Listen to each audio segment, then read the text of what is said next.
ఏమండి, శ్రేష్టత అనేది ఎక్కడ ఉండాలంటే మన భావాలలో ఏముండాలండి?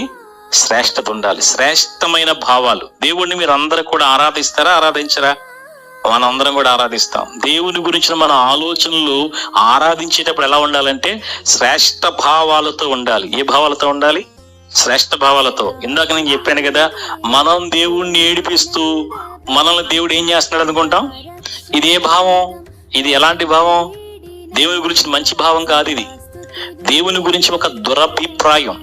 అర్థమైందా? అధికారక పదవీకాంక్ష కలిగిన వ్యక్తి దైవజనుడైన యోహాను గురించి చెడ్డమాటలు ఏం చేశాడంట చెప్తున్నాడు కదా.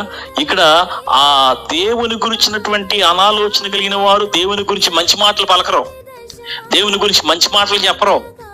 దేవుడి గురించి వారి బుర్రలో ఉండే ఆలోచనలన్నీ కూడా వ్యర్థమైన ఆలోచనలే ఉంటాయి. నాకే దేవుడు ఎందుకు పెట్టాలి ఈ కష్టాలన్నీ, ఈ బాధలన్నీ నాకే ఎందుకు పెట్టాలి? నేను తేరగా దొరికానా దేవునికి? దేవుడికి పక్షపాతం ఉన్నట్టుంది, నన్ను ఇలా చేశాడు దేవుడు. కొంతమంది చూడండి, వారికి ఎదురైనటువంటి ఆ శ్రమలలో బాధలలో దేవుని గురించి వారి ఆలోచనలు ఏమైపోతున్నాయండి? మారిపోతున్నాయి. శ్రేష్టమైన ఆలోచనలు వస్తున్నాయా? శ్రేష్టమైన ఆలోచనలు వస్తున్నాయా? రావు. కానీ శ్రేష్టమైన ఆలోచనలు వచ్చిన వాళ్ళు ఉన్నారు శ్రమల్లో కూడా.